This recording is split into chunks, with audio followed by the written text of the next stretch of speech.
बस बस बस, अभी डॉक्टर डॉक्टर कहते हैं। तेरे पापा मेरे पापा डॉक्टर डॉक्टर डॉक्टर, कभी दो कभी तीन तीन तीन। तेरे पापा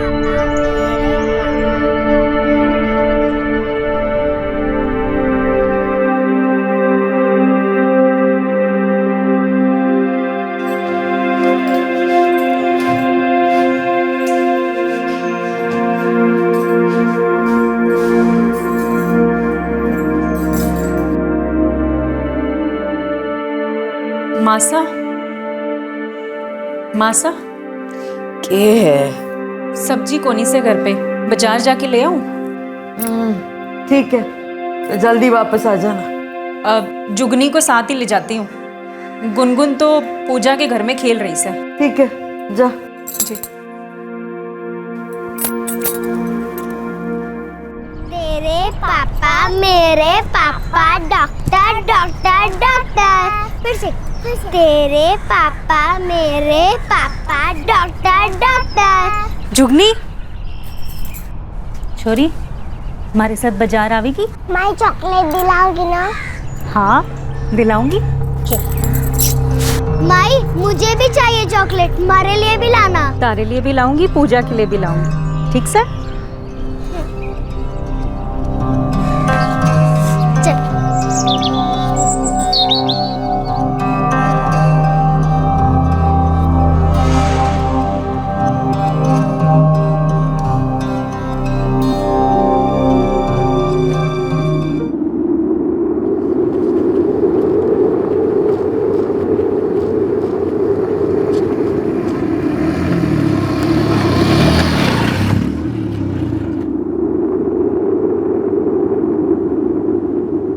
कौन सी चॉकलेट चाहिए तारे को? क्रिस्पी वाली।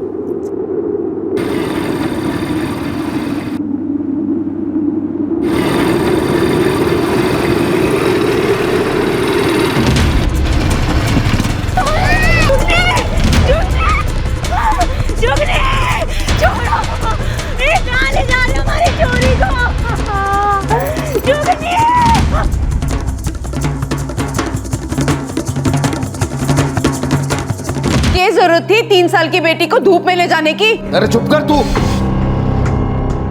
6 दिन पहले जोधपुर में जो अपहरण हुआ था वो नहीं दोनों ने किया। आप उन मोटरसाइकिल वालों को क्यों नहीं पकड़ते? वही उगलेंगे ना कि किसके कहने पर किया उन्होंने ये सब।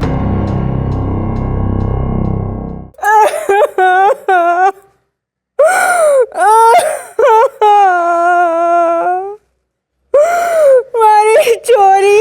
काका, नारायण और मनी गांव वाले के साथ मिलके सारी जगह देख लियो। और वो समर सिंह रो ढाबो है हाईवे पे, उसने फोन किया था, पर मोटरसाइकिल वाला दिखे कौन? मैंने हमारी चोरी वापस जी। सब तेरी गलती है। गुनगुन के साथ आंगन में खेल रही थी वो। क्या जरूरत थी 3 साल की बेटी को धूप में ले जाने की? अरे चुप कर तू। ये कौन सा वक्त है ताने मारने का? और उसने क्या मालूम था कि इसके साथ ऐसा कुछ हो जाएगा? हमारी समझ में तो ये ना आ रहा है कि हमारी जुगनी को कोई अगवा क्यों करेगा। देखिए, मन ने कोई खबर ना आया कि ये सब कैसे हुआ। मैं दुकान पर था, हमारे बापू का फोन आया कि हमारी लुगाई बाजार गई थी। वहां पर 2 लोग मोटरसाइकिल पर आए, हमारी लुगाई से हमारी बच्ची को छीन कर भाग गए। दिनेश, आसपास के सभी थानों का अलर्ट करो। अभी ज्यादा टाइम नहीं हुआ है, बहुत दूर नहीं निकले होंगे और निकलने भी नहीं चाहिए। सर, इस वक्त आपकी पत्नी कहाँ है? मोटरसाइकिल पर 2 लोग थे और बच्ची की उम्र 3 साल है। मैं बच्ची की फोटो और मोटरसाइकिल की डिटेल्स भेजता हूँ।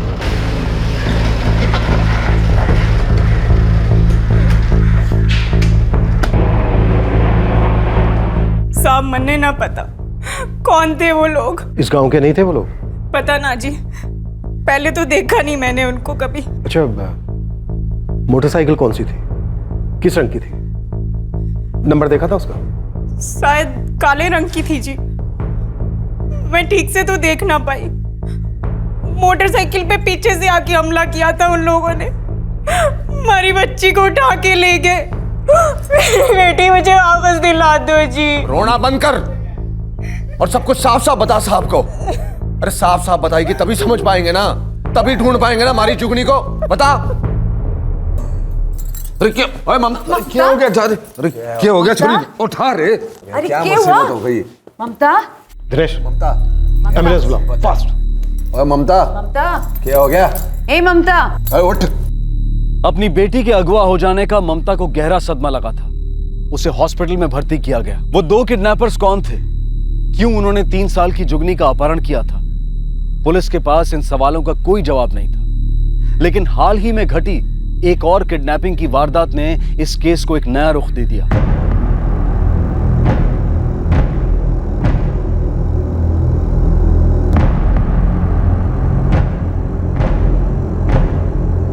सर इस किडनैपिंग में कहीं इन दोनों का हाथ तो नहीं है? ये तो हमें ममता ही बताएगी।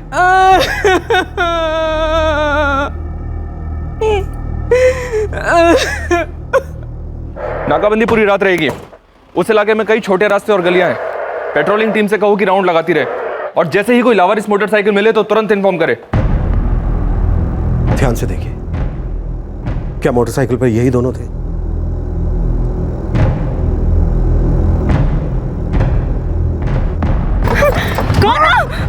अरे छोड़ो छोड़ो, यही दोनों लोग थे।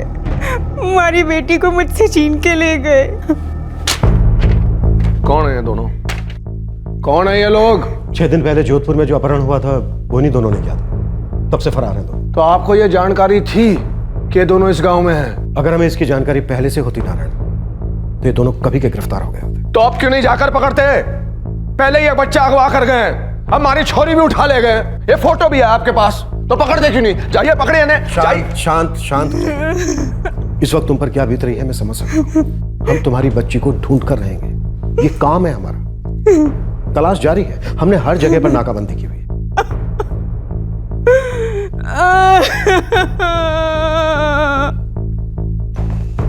दिनेश, नाकाबंदी बढ़ाओ, पेट्रोलिंग टीम को काम पर लगाओ। वो जोधपुर से भागकर यहाँ तक आए हैं, यहाँ से बचकर जाने नहीं चाहिए। 2 बच्चों को अगवा कर चुके हैं। अगर ये बात फैली तो लोगों में डर फैलेगा। हमें जल्द से जल्द उन्हें गिरफ्तार करना होगा। अगर ये किडनैपिंग पैसों के लिए हुई है सर, फिर तो फिरौती के लिए कॉल जरूर आएगा। डिस्ट्रिक्ट हेडक्वार्टर से मदद लो। परिवार के सभी मेंबर्स के फोन मॉनिटर करो। फिरौती के लिए कॉल कभी भी आ सकता है। सर चलो। हमारी चोरी खटा होगी, हमारी चोरी।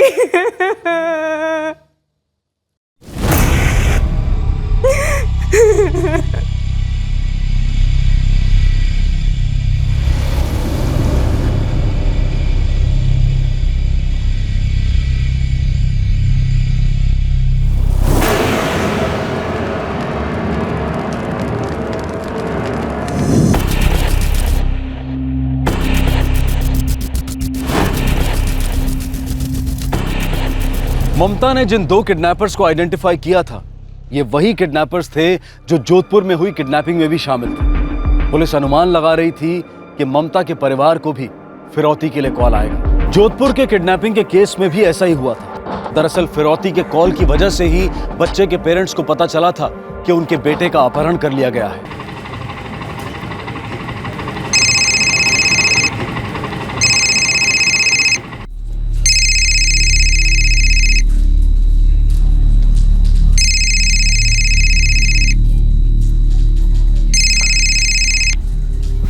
हेलो हेलो, कौन बोल रहा है? बैंक मैनेजर भाविन सिंघानिया बोल रहे हैं ना? हाँ बोल रहा हूँ। मैनेजर साहब 2 करोड़ रुपए चाहिए। कौन बोल रहा है? देखिए मजाक मत करिए, मैं इस समय बहुत बिजी हूँ। अच्छा आप बिजी हैं, पर मैं इस वक्त बिल्कुल फ्री हूँ। तो एक काम करता हूँ, आपके बेटे हर्ष की गर्दन काट कर फेंक देता हूँ। कहाँ फेंकूं? कौन बोल रहा है? क्यों बकवास कर रहे हैं आप? अच्छा आप इतनी जल्दी फ्री हो गए? 2 करोड़ रुपए का इंतजाम करो, और हाँ पुलिस और प्रेस को पता नहीं चलना चाहिए, वरना तुम्हारे बेटे हर्ष का अकाउंट हमेशा के लिए बंद हो जाएगा।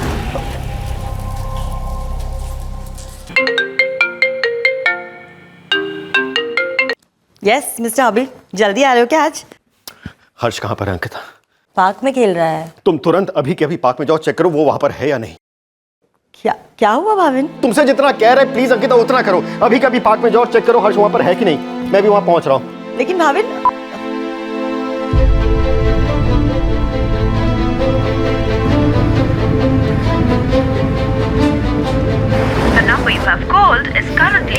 Switched off.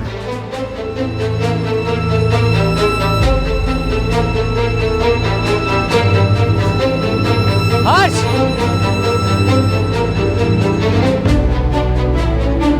सचिन, तूने हर्ष को कहीं देखा है क्या? हर्ष वो थोड़ी देर पहले हमारे साथ ही खेल रहा था। तो इसके बाद कहाँ गया कुछ पता? नहीं पता।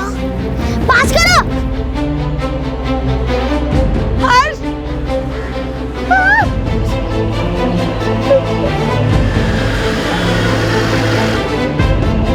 हर्ष! हर्ष! राहुल! राहुल! बेटा हर्ष कहाँ है? नहीं अंकल, मैं खुद उसे ढूंढ रहा हूँ। उसके फ्रेंड्स बता रहे थे कि कुछ देर पहले वो यहीं पे था। हाँ हाँ। उसके बाद कहाँ गया पता नहीं। भाविन, भाविन मुझे हर्ष कहीं नहीं मिला। मैंने सब जगह ढूंढ लिया। और तुम्हें कैसे पता चला कि हर्ष यहाँ नहीं है? क्या हुआ? हर्ष को बोलो ना भाविन, क्या हुआ? किस नंबर से फोन आया था? 444-567-8898। लेकिन सर अभी स्विच्ड ऑफ आ रहा है। मैंने बहुत बार ट्राई किया। आप बिल्कुल फिक्र मत कीजिए, हम लोग नंबर ट्रेस करेंगे, पता चल जाएगा कि किसने कॉल किया है। आपके पास हर्ष की कोई रीसेंट फोटो होगी? हाँ, एक मिनट। सब प्लीज हमारे हर्ष को ढूंढ दीजिए सब प्लीज। आप बिल्कुल चिंता मत कीजिए, हम अभी सर्च ऑपरेशन शुरू करेंगे। शिवशंकर, इसका प्रिंट आउट निकालो और हर थाने पहुंचा दो, फास्ट।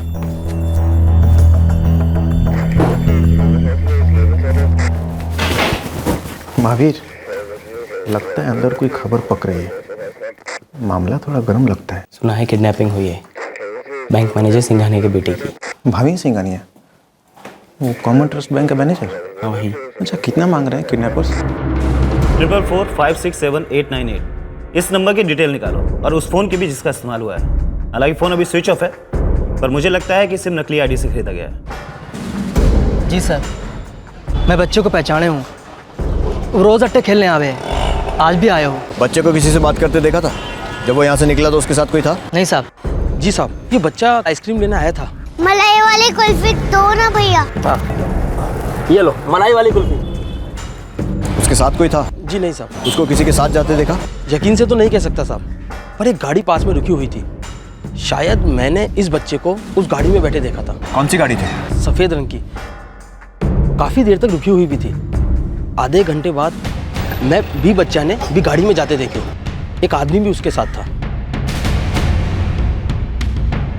गाड़ी का नंबर याद है? नहीं साहब, कार का नंबर तो नहीं देखा, जरूरत महसूस नहीं हुई। अंकल हर्ष हमारे साथ फ्रिज भी खेल रहा था। हर्ष! हर्ष! ये ले डर।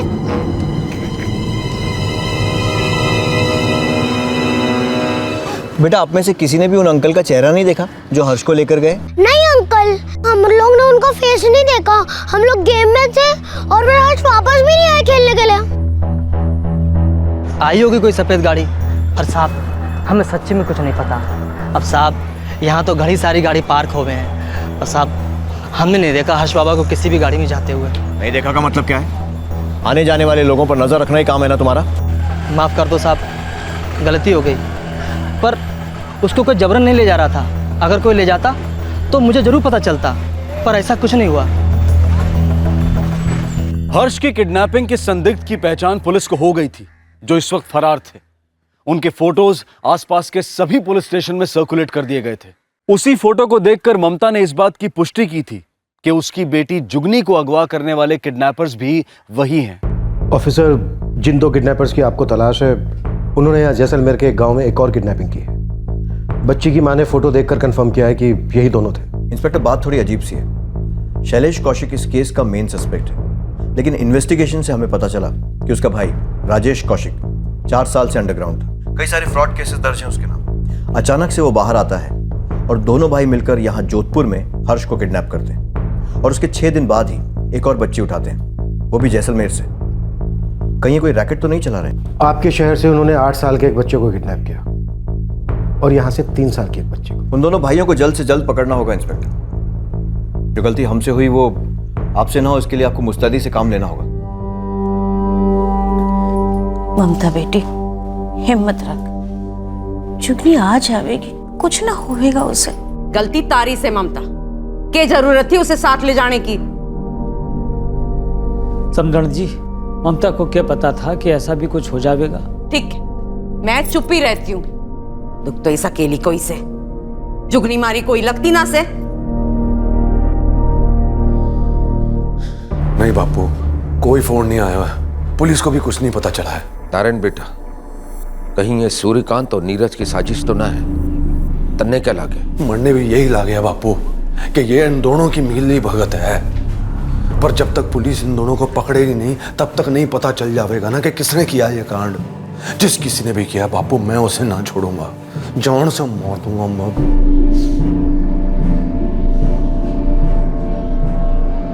सूर्यकांत काका नमस्ते। मेरे कान एक बात पड़ी, सोचा आपको बता दूं। रघुवीर काका को शक है आप पे, और बात निकलेगी ज़रूर, तो आप ख्याल रखिएगा।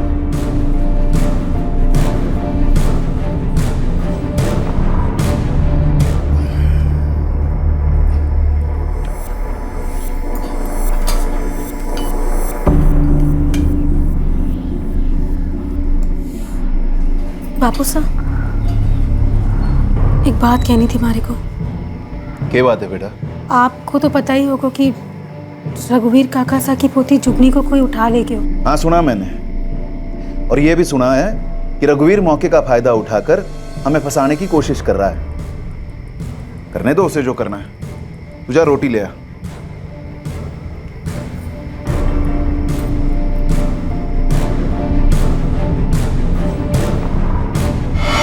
पहला अपहरण एक शहर में हुआ था और दूसरा उसके 6 दिन के बाद नजदीकी गांव में। क्या इन दोनों किडनैपिंग्स के बीच में कोई कनेक्शन था?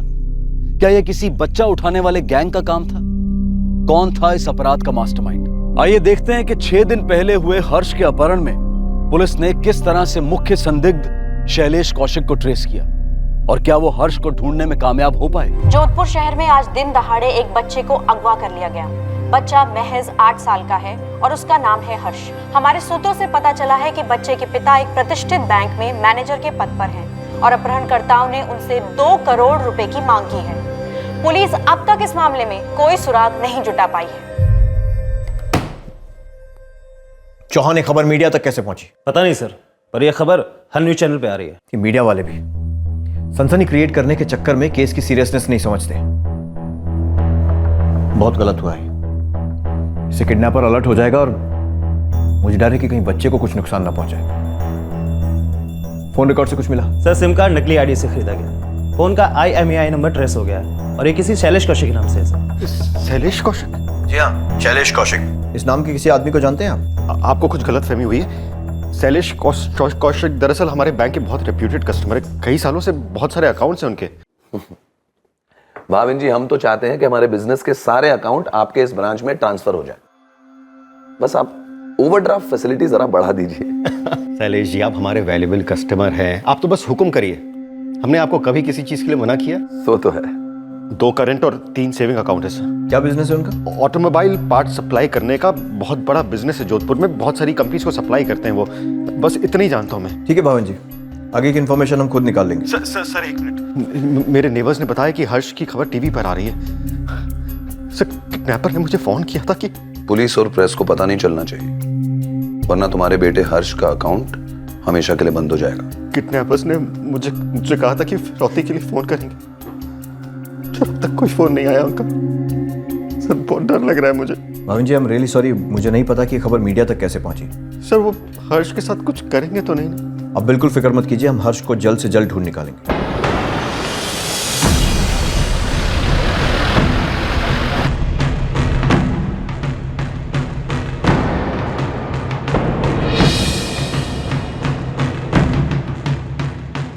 कौन सी गाड़ी थी?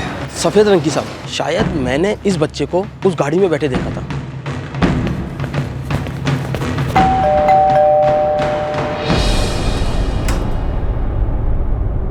Shailesh Kaushik?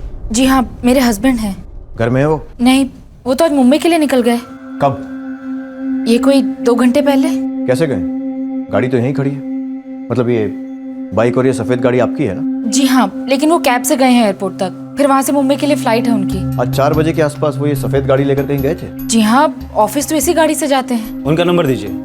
By the way, वो किस फ्लाइट से मुंबई गए? बात क्या है इंस्पेक्टर साहब, आप लोग कितने सवाल क्यों पूछ रहे हैं?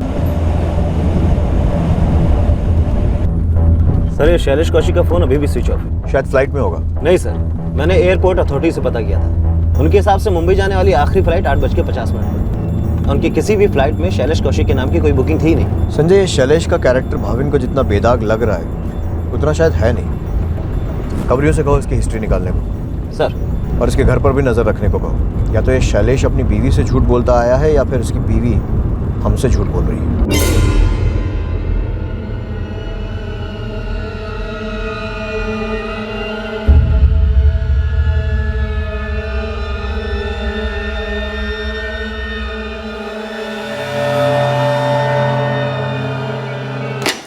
सर, ये शैलेश कौशिक का कैरेक्टर काफी दाग धब्बा हो रहा है सर। क्या क्या कारनामे किए? सिर्फ दिखावे के लिए पैसे वाला है, वरना सर से लेके पांव तक कर्जे में डूबा हुआ है, जुए की लत की वजह से।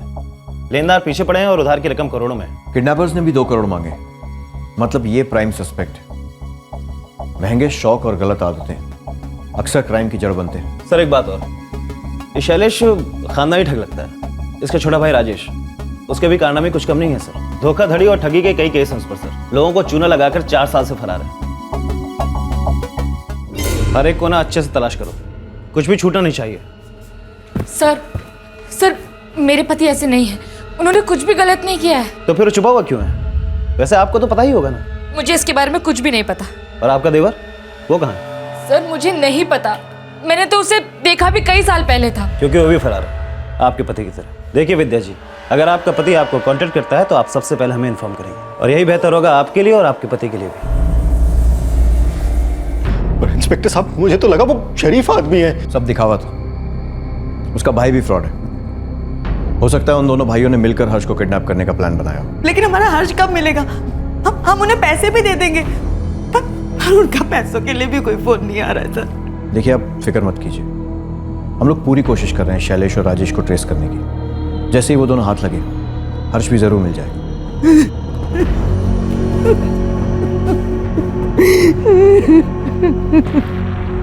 सर एक बुरी खबर है। क्या? खीरपुर थाने के एसएचओ का फोन आया था। उन्हें पास के नाले से किसी की लाश मिली है।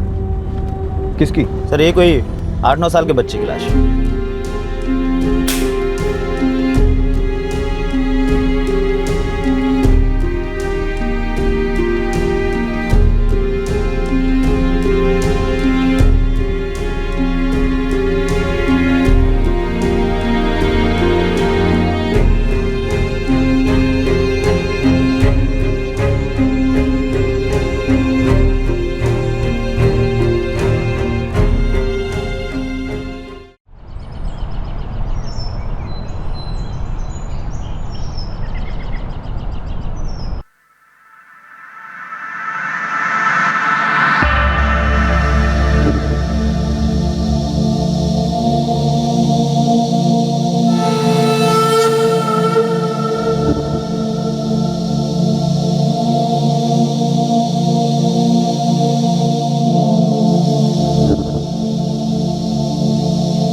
सर पूरी रात हाईवे पर छानबीन की, छोटे बड़े रास्ते भी छान मारी पेट्रोलिंग टीम ने, लेकिन शैलेश कौशिक और राजेश कौशिक का कहीं कोई पता नहीं चला। और ना ही फिरौती के लिए कॉल आया अभी तक। जी हाँ सर। लेकिन बड़ी अजीब बात है, जोधपुर वाले केस में फिरौती के लिए तुरंत कॉल आया था सर, लेकिन यहां पूरा दिन बीत गया है और अभी तक कोई कॉल नहीं आया। चल क्या रहा है इनके दिमाग में? चाहते क्या है?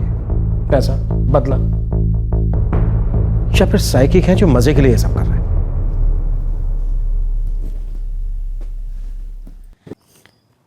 जमाईसा, अभी भी ममता कमजोर से, ध्यान रखिएगा। आप कहना क्या चाहते हो मासा? मैं और माही इसका ख्याल ना रखें? अस्पताल में पूरी रात जागा रहा हूं मैं, ये कोई नहीं दिखा आपको? ना जमाईसा, ऐसी बात नहीं है। फिर कैसी बात है ससुर जी? समझाओ, हमें समझाओ। मैं अच्छी तरह जाने हूं इसने अस्पताल में बैठ के क्या चुगली की है मेरे और मेरी माई के बारे में, सब जाने हूं मैं। जरूरत क्या थी इसे घनी दोपहरी में जुगनी को अपने साथ ले जाने की? गलती इसकी और भुगत हम रहे। ये तो चुपचाप अस्पताल में जाके सो गई। ऐसा सारा दुख तो इसे होवे।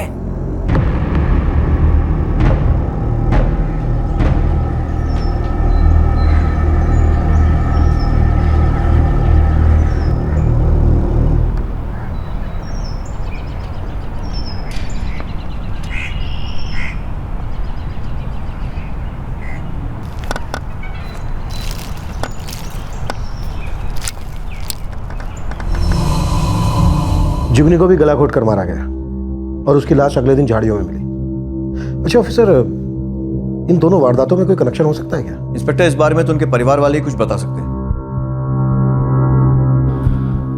नहीं सर, मैं किसी रघुवीर नारायण या ममता परमार को नहीं जानता। एक्चुअली जैसलमेर में हमारे कोई रिलेटिव नहीं है। पर आप ये सब मुझसे क्यों पूछ रहे हैं? क्योंकि किडनैपिंग का एक और केस सामने आया है जिसमें 3 साल की बच्ची को मार दिया गया है। क्या इसमें भी शैलेश कौशिक और राजेश कौशिक कहाँ थे? भविन सिंघानिया, जोधपुर से ना, मैं कौन है जानू? वो कॉमन ट्रस्ट बैंक में मैनेजर है। बोलिया ना साहब, मन ने कुछ ना मालूम। इंस्पेक्टर, अगर आपने उन दोनों को ढूंढ के ना निकाला तो मैं खुद ढूंढूंगा उन दोनों को और मैं खुद दोनों को जान से मार दूंगा। कानून उन्हें सजा देगा, तुम नहीं। सजा हमें मिल रही है इंस्पेक्टर, हमें। 2 बच्चे बलि चढ़ चुके हैं और कितने बच्चों के बलि चढ़ने का इंतजार करोगे? अरे कब तक पकड़ोगे उन्हें? कोई मुहूर्त निकाला है क्या? देखिए, हम हमारा काम कर रहे हैं और पूरी ईमानदारी के साथ कर रहे हैं। आप लोग चिंता मत कीजिए, वो दोनों बहुत जल्द हमारी गिरफ्त में होंगे। सर, मैं कितनी बार कहूं कि मैं नहीं जानती मेरे पति और देवर कहाँ हैं। मैंने भी पता लगाने की कोशिश की पर वो नहीं मिले। तो और कहां छुप सकते हैं वो? हमने उनके गांव बाड़मेर में उनके माँ बाप से भी बात की है। उनके पास भी आप जैसा ही जवाब है कि उन्हें कुछ नहीं मालूम। आपके पति और उसके भाई ने 2 खून किए हैं, 2 मासूम बच्चों के खून। नहीं सर, मेरे पति ऐसा कर ही नहीं सकते। मैं नहीं मानती। मैं भी नहीं मानता कि आपको अपने पति के बारे में कुछ भी नहीं मालूम है। जब तक वो दोनों हमारे हाथ नहीं लगते हम चैन से नहीं बैठेंगे। और यकीन मानिए, आपको भी चैन से नहीं बैठने देंगे। तो आपके लिए बेहतर यही होगा कि आप हमारी मदद करें ताकि हम उन दोनों को किसी और मासूम की जान लेने से रोक सकें। सर, जोधपुर से इंस्पेक्टर राठौड़ का फोन आया था। उनका कहना है कि हर्ष का परिवार भी जुगनी के परिवार को बिल्कुल नहीं जानता। एक ही हफ्ते में 2-2 किडनैपिंग और 2-2 हत्याएं होती और किडनैपर्स को एक भी पैसा नहीं मिलता। आखिर मकसद क्या था उनका? सर, जोधपुर वाले केस में उन लोगों ने फिरौती मांगी थी, लेकिन इस केस में ममता को फिरौती का कोई कॉल नहीं आया। कहीं ऐसा तो नहीं कि ये दोनों वारदातें अलग अलग हों और कोइंसिडेंटली आपस में जुड़ रही हैं? सोचने वाली बात यह है कि एक जैसी 2 वारदातों में किडनैपर्स एक कैसे हो सकते हैं? उन्होंने हर्ष को किडनैप किया, ठीक उसके 6 दिन बाद उन्होंने जुगनी को किडनैप किया, फिर दोनों को लगभग एक ही जैसे तरीके से मार डाला। नहीं दिनेश, कुछ ना कुछ कनेक्शन तो जरूर है और ये उन दोनों के गिरफ्तार होने के बाद हमें पता चला। मैं क्या कह रहा हूँ सुमित्रा, तू जाके मिला उन्हें। मैं जाऊंगा तो बेकार में बात बिगड़ जाएगी। और वैसे भी उस नारायण को बात करने की कोई तमीज ना है। जैसा आप बोले।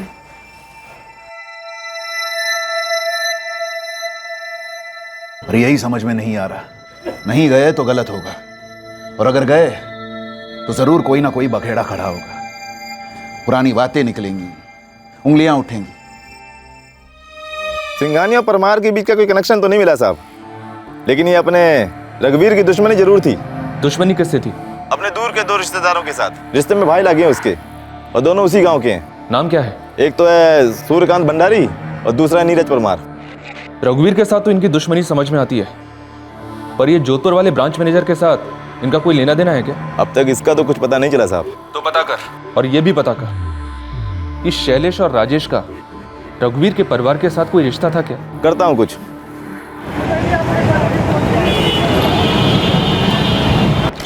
सर, शैलेश ने भाविन को फिरौती के लिए जिस नंबर से फ़ोन किया था वो अभी भी स्विच ऑफ है। और शैलेश की बीवी विद्या, उसने जो नंबर दिया था वो भी स्विच ऑफ है। कहीं शैलेश राजस्थान से बाहर तो नहीं चला गया? आसपास के जितने भी स्टेट्स हैं सबको अलर्ट कर दिया है और साथ ही दोनों भाइयों की फोटो भी भेज दी है। जब से जुगनी बेटी अगवा हुई ना, मैं तब से जानता था कि रघुवीर भाई साहब मुझे इस मामले में जरूर घसीटेंगे। साहब मैं कह रहे हूँ, महाराज जुगनी की मौत से कोई लेना देना नहीं है। अरे हमारा पर विश्वास करो साहब। साहब अरे सर, उस झगड़े को तो पूरा साल बीत गया। तब गुस्सा था, अगर ऐसा ही कुछ करना होता तो तभी कर देते, इतना इंतजार थोड़ी करते। ये भी तो हो सकता है कि 1 साल मौके का इंतजार किया हो आपने। के बात का इंतजार साहब? दुश्मनी जहर की तरह हुए, जितना पालो जहर उतना ही फैले शरीर में। और मैंने वो जहर पालो को नहीं छोड़ दियो। सरपंच बनने का सपना 2 साल पहले ही रघुवीर फाइसा ने पीछे हटने से मना जो कर दियो। और आज तो मैं जुगनी बेटी की अंतिम विधि में जाने की सोच रहा हूँ।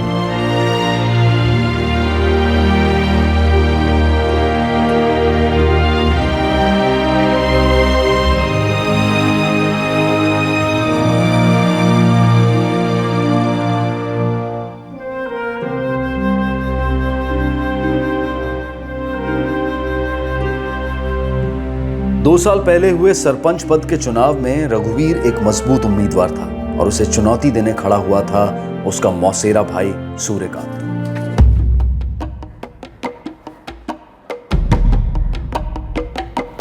खम्मा गणी भाई साहब। गणी खम्मा सूर्यकांत, अरे बड़ी जोर शोर से तैयारी चल रही है मन्ने हराने की। हाँ, आपको हराने की ना भाई साहब, चुनाव में जीतने की। अब आप सरपंच बनो या मैं, घी तो खिचड़ी में ही पड़ेगा। वैसे भी आप तो एक बार सरपंच बन चुके हो, इस बार मने बन जाने दो। मारी मानो तो भाई साहब आप चुनाव में खड़े ही ना रहो। हमारे पास पूरे गांव को समर्थन है। अगर थारे पास समर्थन है तो डर क्यों रहा से? मन्ने लागे है कि तू हमारे खिलाफ लड़ने से डर गया है। अरे देख, सीधों से गणित है सूर्यकांत, जिसने ज्यादा वोट मिलेंगे वही जीतेगा।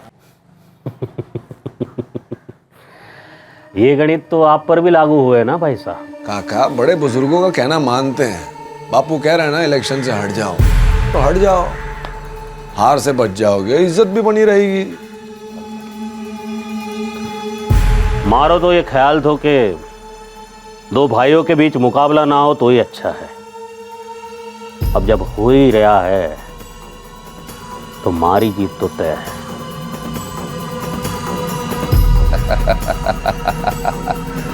विनती से बात न बनी तो धमकी दे रहा से। मुकाबले में सुलह की बात जो करे सूर्यकांत पहले, वो कमजोर हो गए जो तू है।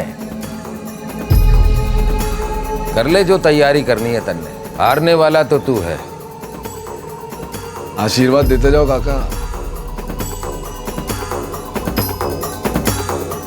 ये 2 साल पहले की बात, वो इलेक्शन हार गया था। अब घर की बात घर में खत्म हो सकती थी, लेकिन रघुवीर भाई साहब ने उसे खत्म होने नहीं दी। जीत के बाद बाप बेटों ने मारा खूब मजाक उड़ाया। उन्हें बहुत गुस्सा आया, पर मैं गुस्सा पी गया। छोड़ दिया सरपंच बनने का सपना। फिर उसके बाद कभी कभी चुनाव नहीं लड़ो। क्या हासिल हो जाता मन में? उसकी पोती को अगवा करा के या उसे मरवा के 2 साल पहले की भड़ास बच्चे के खून से बुझाऊं? अतरो कठोर मोह कौन है साहब? मन्ने ना पता किसने निकाली है अपनी भड़ास, पर किसी ने तो निकाली अपनी भड़ास मारी 3 साल की बच्ची की जान लेके। आप उन मोटरसाइकिल वालों को क्यों नहीं पकड़ते? वही उगलेंगे ना कि किसके कहने पर किया उन्होंने ये सब, और नीरज के या सूर्यकांत के।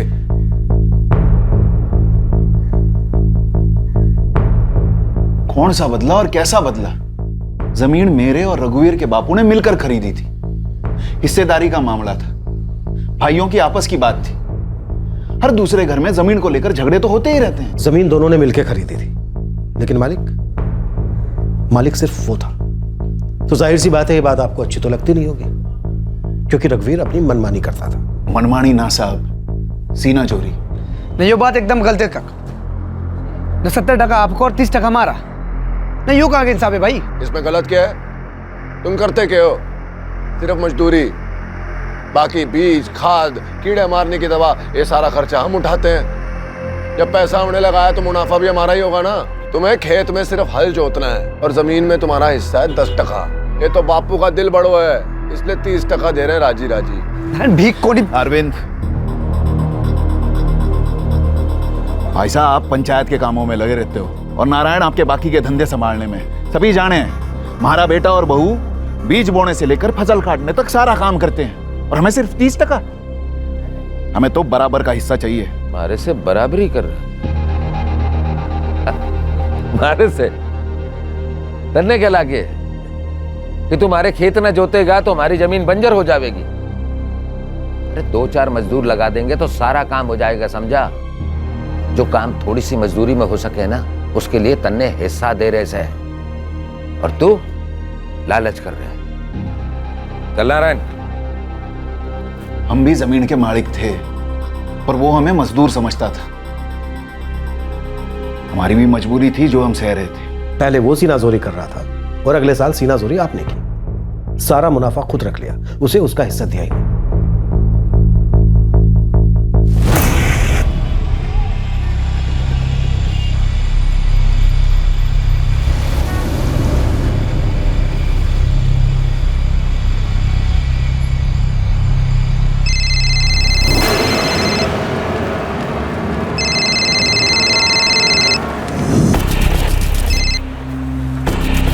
बोल, कहाँ हो?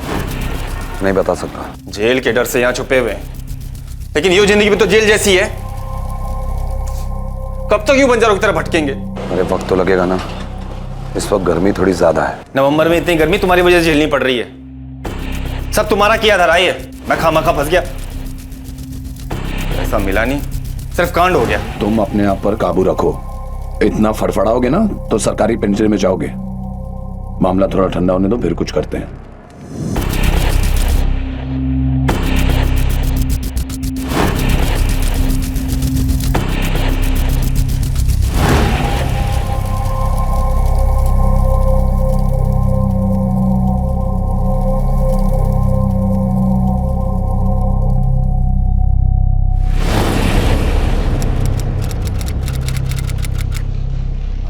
बिल्कुल झूठ बात है ये साहब जी। मैं किसी शैलेश कौशिक या राजेश कौशिक को जानू कौन ही। अपने बेटे को तो जानते हो ना? कहाँ है वो इस वक्त? दिल्ली गया है वो, 10 दिन हो गए उसे गए। दिल्ली क्यों? खेत का काम छोड़ने के बाद अरविंद ने ट्रांसपोर्ट का काम शुरू किया। अब उसी सिलसिले में किसी पार्टी से मिलने गया है वो। जोधपुर से जिस बच्चे को उठाया गया उसे भी 10 ही दिन हुए। कहीं ऐसा तो नहीं है कि इन दोनों हत्याओं में आपका बेटा शामिल है और अब फरार है? कोई फरार वरार नहीं है वो। दोनों बातों को अगर 10 दिन हुए तो क्या हुआ? हमारे छोरे ने कुछ नहीं किया है। तो ठीक है, आप अपने बेटे का 10 अंकों वाला मोबाइल नंबर घुमाइए, बुलाइए उसको वापस। जो भी सच है पता चल जाएगा।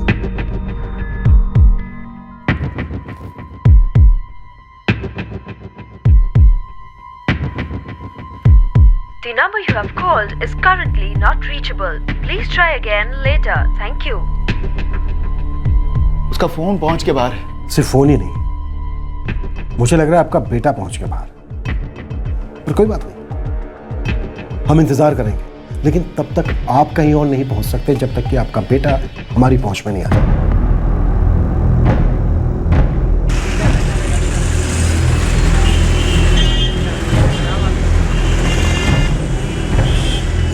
साहब, इस आदमी का तो पता नहीं, लेकिन हाँ, इस आदमी को देखा है मैंने। 4 साल से इसी शहर में, ठिकाने बदलने के साथ साथ नाम भी बदल देते हैं। किसी समीर शर्मा के नाम से रहता था, एक किराए के फ्लैट में, लेकिन जब से शहर में इसका फोटो घुमा है वापस से छूमंतर हो गए। थोड़े थोड़े दिन में लॉज बदल देते हैं, लेकिन है इसी शहर में। पता लगाओ कहाँ छुपा है। सारे लॉजेस छान मारो, इससे पहले कि किसी और को अपना शिकार बनाए। हमें पकड़ना है उन्हें। सर, शैलेश कौशिक का भाई राजेश इलाहाबाद में कहीं छुपा हुआ है और इलाहाबाद पुलिस का पूरा इन्फॉर्मेशन नेटवर्क उसके पीछे लगा हुआ है। गुड। अगर एक भाई हाथ लग गया तो दूसरे को ढूंढना मुश्किल नहीं होगा। और सर हाँ, सारथीपुर पुलिस स्टेशन से फोन आया था।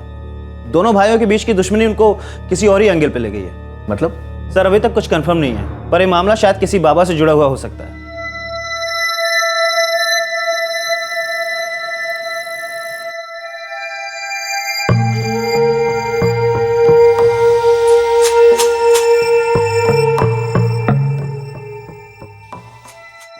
गोविंद, तेरी खबर पक्की है ना? ये एकदम पक्की है साहब।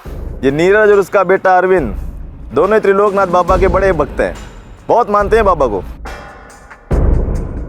त्रिलोकनाथ बाबा, कहीं ऐसा तो नहीं है कि इन दोनों बच्चों की किडनैपिंग बलि चढ़ाने के लिए की गई हो? अपनी औलाद को खो चुकी दोनों माएं अब भी सदमे में थीं। फर्क सिर्फ इतना था कि एक मां जानती थी कि उसके बेटे को फिरौती के लिए अगवा किया गया था और पैसों की बात आगे बढ़े उसके पहले ही उसके बेटे को मार दिया गया। पर दूसरी मां को शायद अंदाजा नहीं था कि उसकी बेटी को क्यों मार दिया गया। क्या वाकई ऐसा था? ममता सो गई क्या? कितना टाइम लगाएगी रोटी बनाने में? अब जी मासा आई।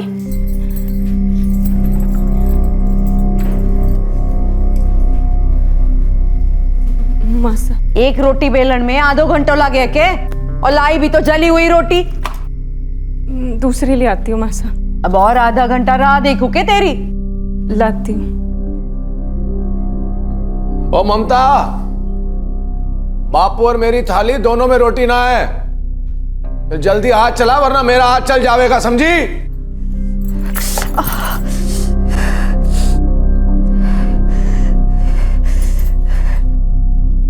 बाबा का एंगल सामने आने से पुलिस की इस तहकीकात को एक नई दिशा मिली। क्या दोनों बच्चों हर्ष और जुगनी के अपहरण और हत्या का मानव बलि जैसी अमानवीय प्रथा से कोई लेना देना था?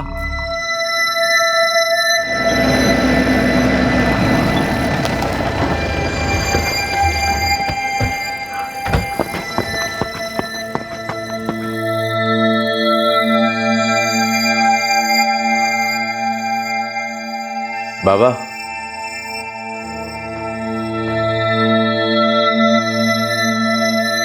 क्या चाहिए आपको? हमें आपसे कुछ सवाल करने हैं। चलिए हमारे साथ। किस संबंध में? हत्या और अपहरण के संबंध में। आप तो अंतर्यामी है ना, सबके सवालों के जवाब देते हैं, तो हमारे भी दीजिए, लेकिन थाने चलकर। मेरा किसी की हत्या या अपहरण से क्या संबंध? आप उचित नहीं कर रहे हैं।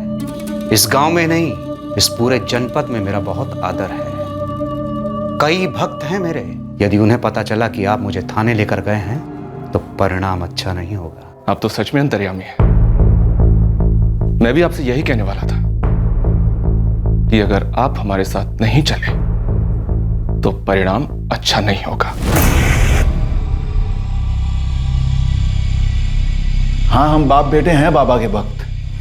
हम उनसे सलाह लेने जाते हैं और वो हमें रास्ता दिखाते हैं। सिर्फ सच बताना, क्या जुगनी को बलि चढ़ाने का सुझाव बाबा का था? अरे क्या बकवास कर रहे हैं आप? आप समझते क्या है मुझे? बाबा जी को छोड़ दो। बाबा जी बाबा जी का ख्याल रखिए। नहीं हो रहा है। नहीं। अच्छे सारे काम करेंगे कि क्या हो जाएंगे? और बाबा जी को बिना किसी कारण आपने मुझे यहाँ रोक के रखा हुआ है। इस बात को मेरे भक्त सहन नहीं करेंगे।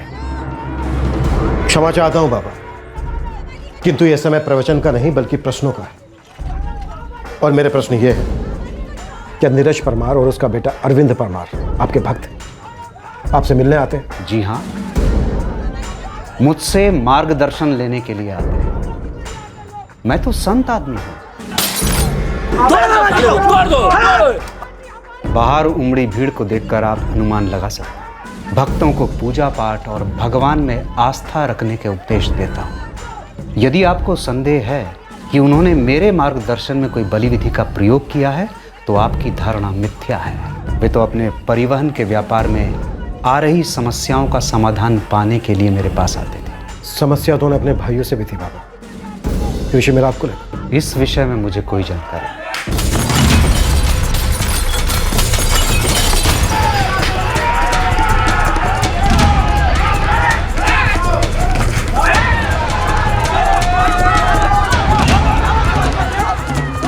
सर, बाहर बहुत सारे गांव वाले इकट्ठा हो गए, भीड़ बेकाबू हो रही। लाठी चार्ज के ऑर्डर दें क्या सर?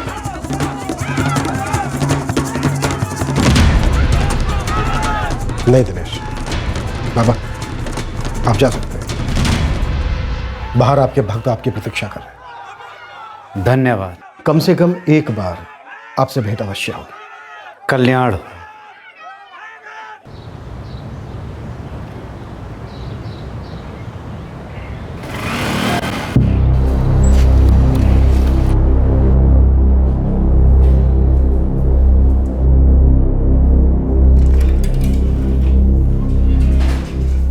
मैं अरविंद परमार, नीरज परमार मारो बापू से। अच्छा,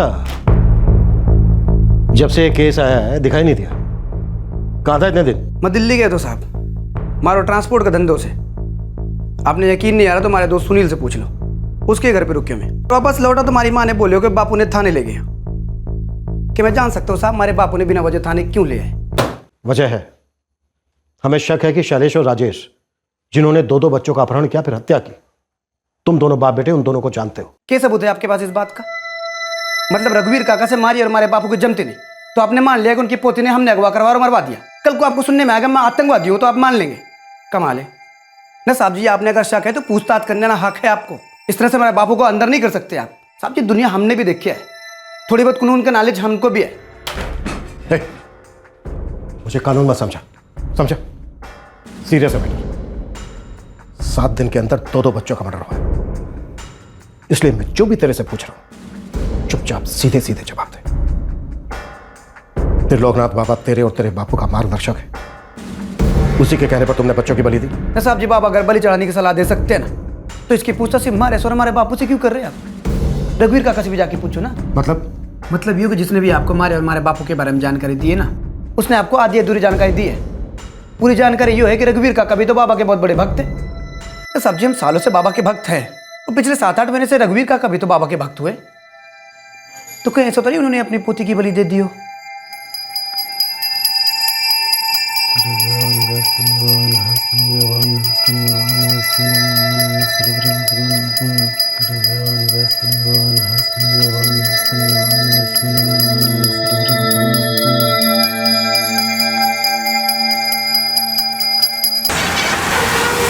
वहां दूसरी ओर इलाहाबाद पुलिस राजेश कौशिक के ठिकाने के बहुत करीब पहुंच गई थी। इस केस का पहला संदिग्ध हाथ लगने को था।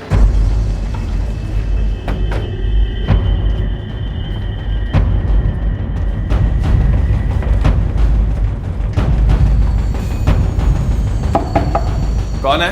Sir room service.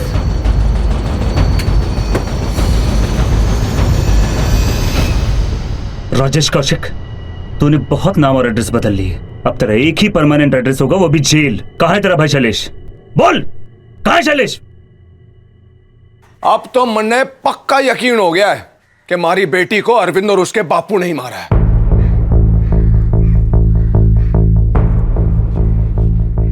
एक बार फिर पूछ रहा हूं, क्या आप कभी त्रिलोकनाथ बाबा से मिले थे?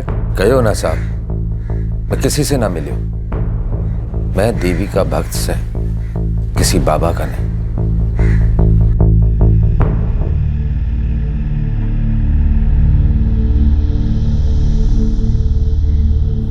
ममता, अरे कहाँ मर गई? देख क्या किया तूने ममता। ममता, देख दूध उबल रहा है, सब्जी चल रही, क्या कर रही है तू? तेरा बाप देता है पैसे दूध और सब्जी खरीदने के लिए, कल हुई पता नहीं ध्यान कहाँ रहता है।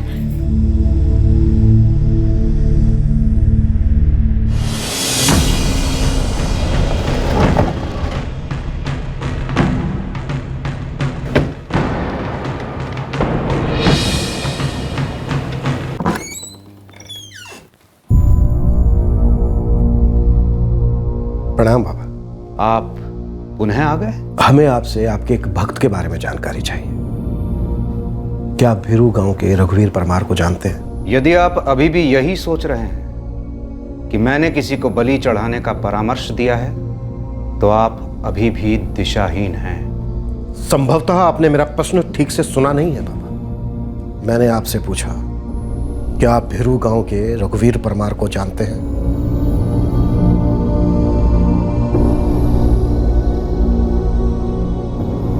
जी नहीं, इस नाम के किसी व्यक्ति से परिचित नहीं हूं। वो 2 साल पहले तक भिरू गांव के सरपंच थे। हो सकता है कभी उनसे आपकी मुलाकात हुई हो। जी नहीं, कोई भेंट नहीं हुई।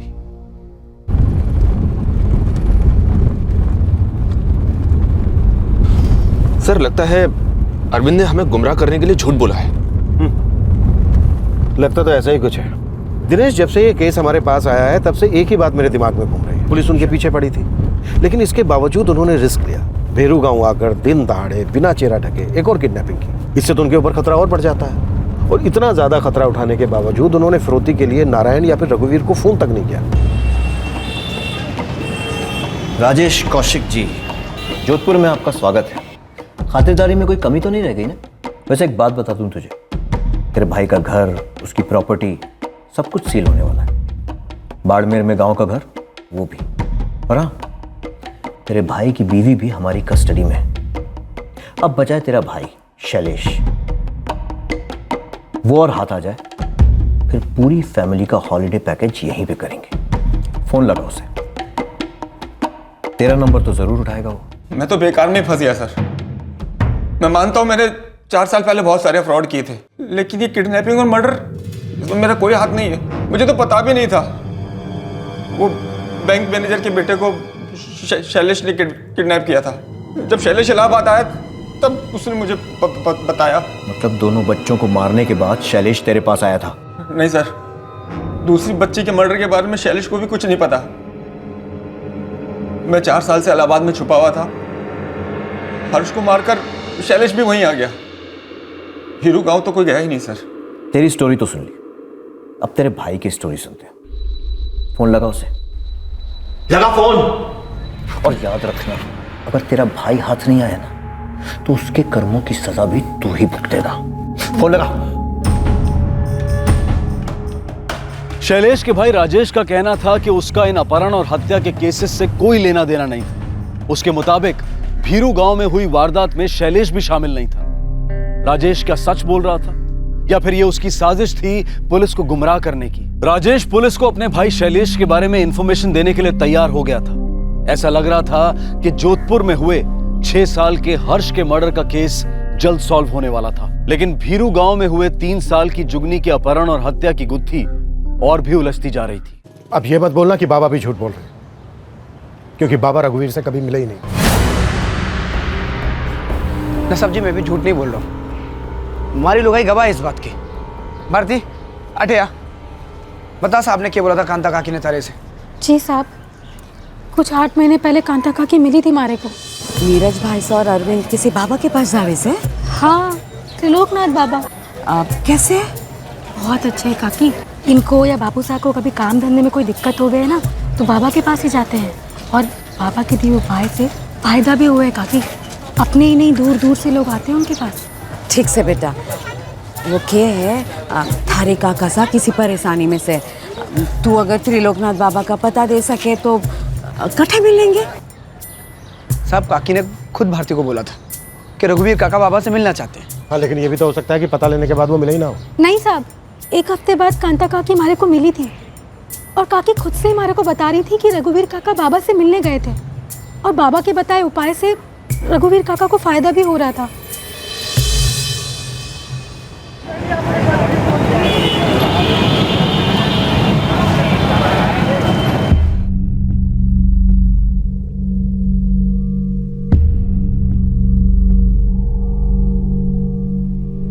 क्या बकवास कर रहा है तू? मामला भी ठंडा नहीं पड़ा है। पता है मुझे, ये बताने के लिए फोन किया तूने? मैंने कहा था ना इमरजेंसी होगी तभी फोन करना। कहीं पुलिस तुझ तक पहुंच तो नहीं गई? नहीं, लेकिन जल्दी पहुंच जाएगी और फिर तुझ तक भी। देख भाई, मेरी बात मान, दोनों सरेंडर कर देते हैं। बिना बात में 2 खून के इल्जाम है तेरे सर पर। तूने कहा उस बच्चे को मारा है और मैं तो बिना बात के ही फंस गया। हर्ष को तो तूने अकेले ने मारा था ना, और तेरे चक्कर में पुलिस ने मुझे भी वांटेड डिक्लेयर कर दिया है। तू रोना बंद कर, अपनी बारी भूल गया तू? याद नहीं तुझे जब सबके पैसे लेकर तू फरार हो गया था? तब इतने दिनों के लिए मैंने तुझे पाला था, सारे खर्चे मैंने किए थे। तब तो बहुत ऐश कर रहा था, तू मजे कर रहा था सचिन शर्मा बनके। मैंने सिर्फ फ्रॉड किए थे, तेरी तरह किसी को जान से नहीं मारा था। फिर भी मेरे सिर पर 2 खून के इल्जाम है और दोनों के दोनों गलत है। गलत इल्जाम मुझ पर भी लगा है। वो दूसरी बच्ची कौन है मैं जानता भी नहीं। इसीलिए तो कह रहा हूं भाई, सरेंडर कर देते हैं। कम से कम सर पे जो गलत इल्जाम है वो तो हट जाएंगे और हो सकता है सामने से अरेस्ट हो तो सजा भी कम हो जाए। मुझे ऐसा क्यों लग रहा है कि तू पुलिस के साथ है और मुझे पकड़वाने में उनकी मदद कर रहा है? राजेश, तूने मुझे धोखा दिया। मैंने भरोसा करके तुझे बताया कि मैं कहां, और तूने अपने भाई को धोखा दिया।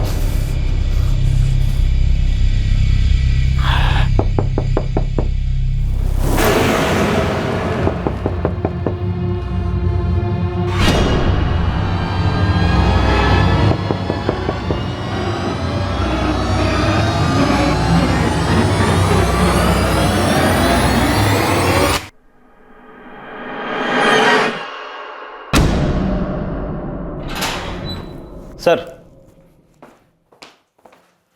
इंस्पेक्टर विजय मिश्रा का फोन आया था। शैलेश कौशिक उनकी हिरासत में है।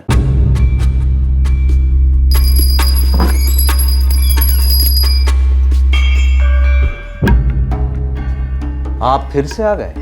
क्या करें पापा, आना तो हम भी नहीं चाहते, पर ये केस घुमा फिरा के हमें आप ही के पास ले आता है। आपसे एक सहायता चाहिए पापा, आशा है आप मना तो नहीं करेंगे। मैंने कहा ना आपसे कि मैं संत आदमी हूं और सहायता करना मेरा स्वभाव है।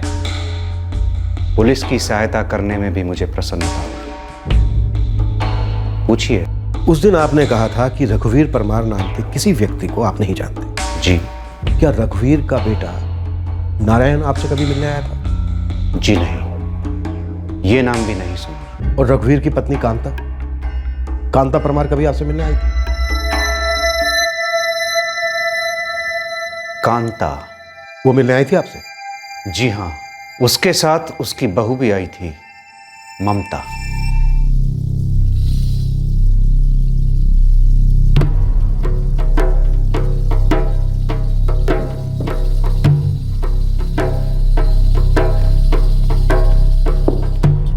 पता है शैलेश, अगर मैं पुलिस वाला नहीं होता ना, क्रिकेटर होता।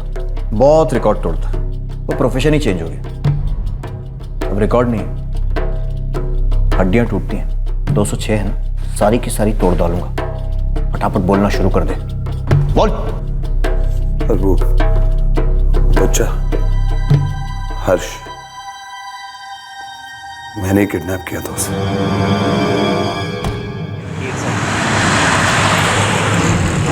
सर, वो जोधपुर हाईवे से थोड़ा दूर एक गोडाउन है, काफी वक्त से बंद पड़ा था। वो बच्चे को वहीं रखा था।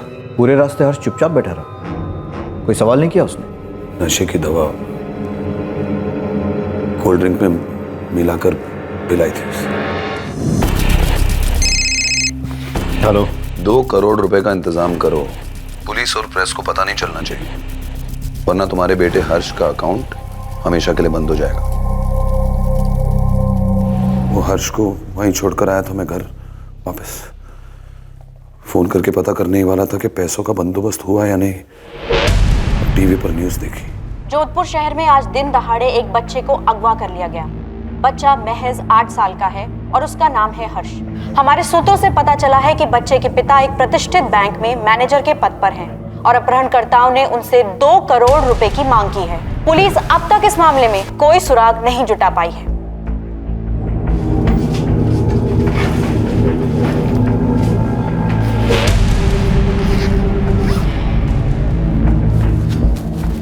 विद्या, मैं जा रहा हूँ। अरे, ये आप बैग लेके कहाँ चल दिए? अरे वो मुंबई जाना है, अर्जेंट मीटिंग है।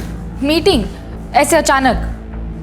हमारे धंधे में ऐसा ही होता है। अच्छा मैं चलता हूँ, फ्लाइट में सो जाएगी। अच्छा, जा कैसे रहे हैं? टैक्सी मंगवाई है, बाहर मिल जाएगी। ठीक है। ओके। ओ, भाविन को मैं जानता था, बैंक का मैनेजर था। मुझे लगा वो आसानी से कर देगा 2 करोड़ का अरेंजमेंट। और कौन कौन था तेरे साथ? तेरा भाई या तेरी बीवी या फिर दोनों? नहीं सर, मेरे साथ कोई नहीं था। मेरे माँ बाप, भाई कोई नहीं था। सब मैंने किया। और भीरू गांव में जो 3 साल की बच्ची अगवा हुई थी, उसे तूने कैसे? नहीं साहब, भीरू गांव मैंने किसी को नहीं मारा। मैं आज तक भीरू गांव गया भी नहीं हूँ। मैं तो सीधा जोधपुर से इलाहाबाद चला गया था अपने भाई के पास। क्या बकवास है ये? अब ये क्या नया तमाशा शुरू किया आप लोगों ने? हैं? मेरी माई को क्यों घसीटा जा रहा है? चुप। अब अगर एक शब्द भी आगे बोला ना, तो यहां से घसीटते हुए पुलिस स्टेशन लेकर जाऊंगा। बहुत टाइम से तेरी बदतमीजियां बर्दाश्त कर रहा हूं, बस अब एक शब्द भी आगे नहीं। क्योंकि अब हमें लगने लगा है जुगनी की मौत में कहीं ना कहीं उसी के परिवार का कोई सदस्य शामिल है। अरे क्यों लेके जा रहे हैं? हमने क्या किया है? हाँ? वाह साहब जी वाह, हमारे घर की बच्ची मर गई और इल्जाम भी हमारे सर पे मर रहे हो। ऐसा कोई पहली बार नहीं हुआ है जब अपनों ने अपनों का खून बहाया, और न ही ये पहली बार हुआ है कि परिवार के किसी सदस्य ने अपने परिवार को बचाने के लिए झूठी कहानी मंडी ताकि पुलिस को गुमराह किया जा सके। हाँ जी संजय जी, कहिए। दिनेश जी, हर्ष का मर्डर और किडनैपिंग शैलेश ने किया है, वो भी अकेले। और जुगनी? जुगनी केस में दोनों भाइयों का कोई लेना देना नहीं है। मतलब? हो सकता है बच्ची की माँ को धोखा हुआ हो। हाँ, मैं लेके गई थी ममता को बाबा के पास, पर ये बात मैंने आपसे छुपाई तो ना है। पर बताई भी तो नहीं। हाँ, नहीं बताई।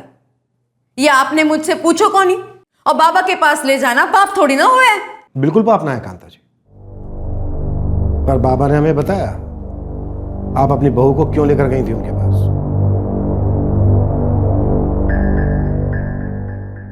कांता परमार के साथ उसकी बहू ममता भी आई थी मेरे पास। उसकी भी वही समस्या थी जो हमारे देश के अधिकांश घरों में होती है।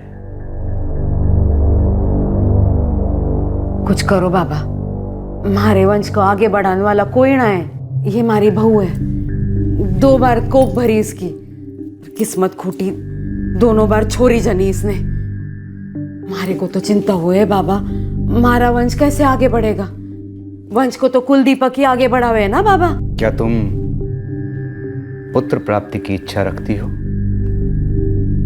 हाँ बाबा, इसीलिए तो आपके पास आए हैं ना। क्या ऐसा हो सके है? अवश्य, इनकी इच्छा पूरी होगी। मैं कुछ जड़ी बूटियां दूंगा और कुछ दूसरे उपाय भी बताऊंगा। कुछ दिन उपवास करना होगा और कुछ पूजा विधि भी करनी पड़ेगी, परंतु पूरी श्रद्धा के साथ। ये सब कर पाओगी तुम? हाँ बाबा, जो आप कहोगे वो करेगी। तुम्हारे पुत्र को भी कुछ करना पड़ेगा। जी बाबा, जो आप कहो। जिस जिस दिन तुम्हारी बहू ये विधि करेगी, उस रात को यदि संभोग होगा तो गर्भधारण भी शीघ्र होगा और पुत्र प्राप्ति के अवसर भी बढ़ जाएंगे। बाबा सही कह रहे हैं, इसीलिए गए थे उनके पास। इसमें गलत क्या है? बेटे की आस रखना पाप थोड़ी ना हुए। बिल्कुल ना, पर बेटे की आस में बेटी को बलि चढ़ा देना वो पाप है। बेटा चाहिए था आपको, हुई बेटी तो मार दिया बेटी को। क्या बकवास कर रहे हो आप साहब जी? हम क्यों मारेंगे अपनी छोरी को? हमने ना मारा उसे। हाँ, ये सच बात है कि दूसरी बार जब छोरी हुई तो नाराज थी मैं। मारना ही होता तो 6 साल पहले गुनगुन को ना मारते। 3 साल पहले जब जुगनी पैदा होती तभी मार डालते ना उसे। हाँ, बेटियों को जीने दिया आपने, इतनी ज्यादा दरियादिली दिखाई, क्यों दिखाई? इसका जवाब तो अब आपकी बहू ही देगी। क्या मतलब? मतलब ये कि इसने हमसे झूठ बोला था। शैलेश और राजेश कौशिक वो थे ही नहीं जिन्होंने जुगनी को अगवा किया था। पर फिर भी हमने जब उन दोनों की फोटो इसे दिखाई तो इसने तुरंत 1 सेकंड में उन्हें पहचान लिया। जी साहब, यही दोनों लोग थे। हमें लगता है कोई नहीं आया था मोटरसाइकिल, किसी ने किडनैप नहीं किया जुगनी को। क्यों? मैं सही कह रहा हूं ना ममता जी?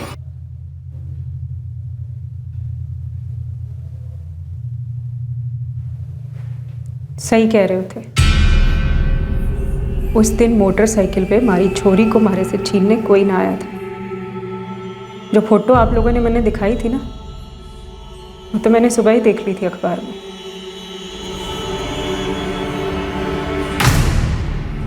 ये कह रही है तू ममता? वही कह रही हूँ जो कहना चाहिए, जो आज तक ना कह पाई। तारे से, तारे बेटे और मारे मरद नारायण परमार से, मारे पूजे ससुर जी रघुवीर परमार से कि सड़ चुकी थी मैं। सड़ चुकी थी मैं जब से गुनगुन पैदा हुई थी। 6 साल से, 6 साल से हर दिन हर रात बस एक ही बात, बेटा क्यों ना पैदा हो रहा तन्ने, बेटा क्यों ना पैदा हो रहा तन्ने। दिन भर में जली कटी सुनती थी इस औरत की। सब्जी क्यों जल गई, दाल में नमक क्यों कम है, रोटियां क्यों जला दी, ध्यान कटे है तेरा। हताश हो गई थी मैं, अपने आप पे घिन आने लगी थी मैं। हर रोज रात को इसका जंगली बेटा जानवर की तरह हमारे ऊपर चढ़ जाता था, रोनता था हमारे को। इस बार लड़का ही होना चाहिए। थारी कोख में हमारा अंश थारे से ज्यादा होना चाहिए। और पूरा दिन ये औरत हमारे सर पे नाचती थी, अपनी कड़वी जुबान में करम जली, जलम जली, कमजात ना जाने क्या क्या कहती थी। और रात को इसका बेटा फिर से हमारे ऊपर चढ़ जाता था। क्या करती साहब? अपनी पहली बेटी को ठीक से पाल भी ना पा रही थी मैं। कोलू के बैल की तरह सारा दिन काम करती थी और पूरा दिन इस औरत की जली कटी सुनती थी। सब कुछ छोड़ छाड़ के मैं अपने मायके भी ना जा सकती थी। गरीब है हमारे माँ बाप, 4 लप्पड़ लगा के कहते थे कि जा मर अपने ससुराल में, जो सुनना पड़े सुन, जो सहना पड़े सह, पर यहां मत आ। सबका बस मारे पे ही चलता था साहब। फिर जब मैंने दूसरी बेटी जनी तब तो अपनी जिंदगी और अपनी किस्मत दोनों को कोसने लगी। मैं जानती थी ये कमीने लोग और जीना हराम कर देंगे मेरा। महापाप जो किया था मैंने बेटी जन के, किस्मत फूटी थी मेरी जो मैंने दूसरी भी बेटी जनी। मैं अपनी बेटियों को पालना चाहती थी साहब, ध्यान रखना चाहती थी उनका, पर ये लोग रखने ही ना देते थे। बस एक ही रट लगा रखी थी, बेटा चाहिए, बेटा चाहिए, बेटा चाहिए। कहां से लाती बेटा? बेटे के लिए मुझे बाबा के पास लेकर चले गए। बाबा के कहने पर मैं भूखी रही, व्रत किए, पूजा पाठ किया। ऐसी हालत में भी सारा दिन घर का सारा काम करती थी मैं। और ये औरत मेरे सर पे बैठ के तांडव करती थी। और इसका बेटा हर रोज रात को जानवर की तरह चढ़ जाता था हमारे दिमाग और हमारे शरीर दोनों पे। पहले तो सवाल ये था साहब कि छोरा क्यों ना हो रहा, अब सवाल ये था कि बच्चा पैदा क्यों ना हो रहा। इनको लगता था कि मैं बच्चा पैदा ही ना होने दे रही। डॉक्टर के पास ले गए मारे को, इन्हें लगा कि मैंने नसबंदी करा ली। थे जानो मारे को बच्चा पैदा क्यों ना हो रहा था? जानो, क्योंकि मैं मर चुकी थी और कोई मरा हुआ इंसान किसी को जन्म ना देता।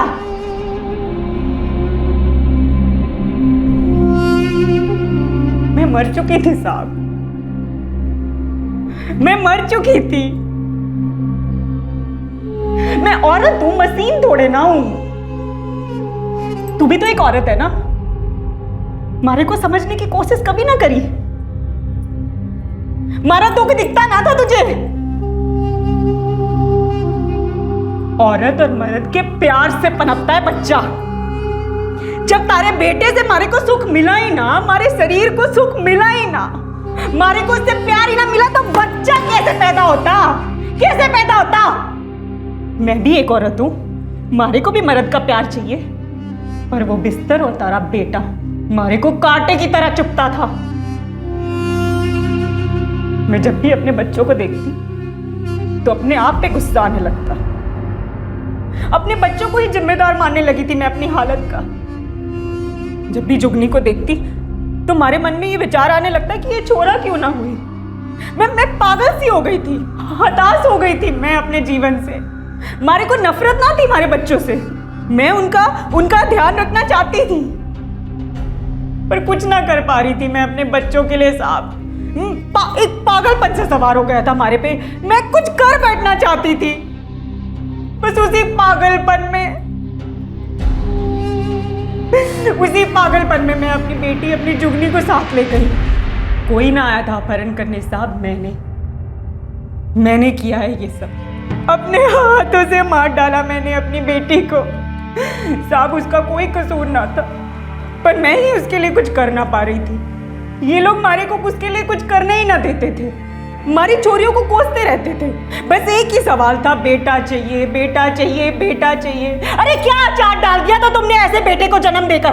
क्या महान काम किया था ऐसे जाहिल बेटे को जन्म देके, जो मारे से ऐसे सवाल करता था कि तारी कोख में मारे से ज्यादा तारा अंश कैसे हो सके। ज्यादा पढ़ी लिखी ना हो साहब, लेकिन इतना जानू हूं कि छोरा हो या छोरी, अपना बच्चा अपना होवे है। पर इन लोगों ने कभी अपना होने ही ना दिया, मारे को हत्यारा बना दिया हमारी छोरी का। अपनी बच्ची को मार डाला मैंने, अपनी लाडो को मार डाला मैंने साहब, अपनी छोरी को मार डाला।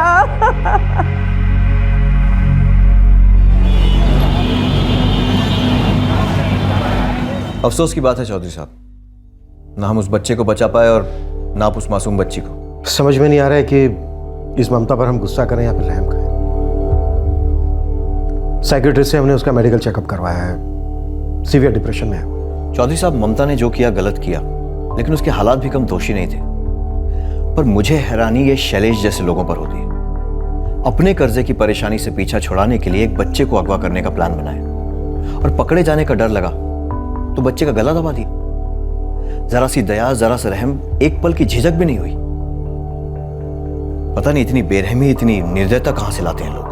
कहने को तो हमारी जिंदगी बहुत तेज रफ्तार से दौड़ रही है, लेकिन हम भूल जाते हैं कि हम कितना पिछड़ते जा रहे हैं, कितने संवेदनहीन होते जा रहे हैं, कितने अमानवीय होते जा रहे हैं। भाविन और अंकिता अपने दुखों से समझौता करके जीने की कोशिश कर रहे हैं, लेकिन यह दर्द सीने में रह रहकर उठता है कि किसी के पैसों के लालच ने उनके बेटे हर्ष को उनसे छीन लिया। जो कुछ भी हुआ, ममता के ससुराल वालों पर उसका कोई असर नहीं हुआ। हां, उसकी सास को अफसोस है, मगर इस बात का कि अब घर का सारा काम उन्हें करना पड़ेगा। नारायण में रत्ती भर का फर्क नहीं आया। उसकी अकड़, उसकी सोच अब भी वैसी है। एकमात्र गुनगुन है जो दुखी है। उसके आंसू रोके नहीं रुकते। उसने अपनी छोटी बहन को खो दिया और अपनी मां को भी। महज 6 साल की उम्र में उसके लिए कठिन है इस हकीकत को मान पाना कि उसकी मां ने ही उसकी बहन की जान ले ली।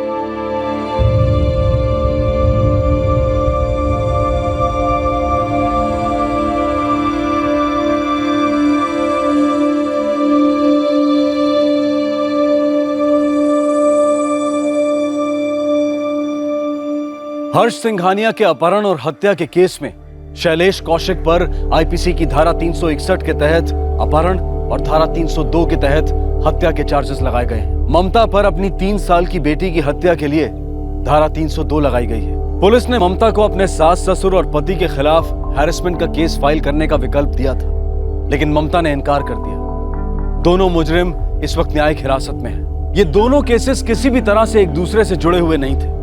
बात सिर्फ ये थी कि ये दोनों वारदातें बहुत ही कम समय के अंतराल में घटी थी, जिसका फायदा एक औरत ने उठाने की कोशिश की और अपने गुनाह को पहले हुए अपराध के संदिग्ध के सर मढ़ दिया ताकि अपने जुर्म को छुपा सके और सजा से बच सके। एक आदमी जिसकी हसरतें उसकी हैसियत से कहीं ज्यादा ऊंची थी, लेकिन अफसोस की बात यह है कि उन ख्वाहिशों को पूरा करने के लिए उसने शॉर्टकट लेना पसंद किया और अपने अरमानों के आसमान को छूने के लिए लगाई गई छलांग ने उसे कर्ज के दलदल में धकेल दिया। लेकिन वो यहां पर भी नहीं संभला।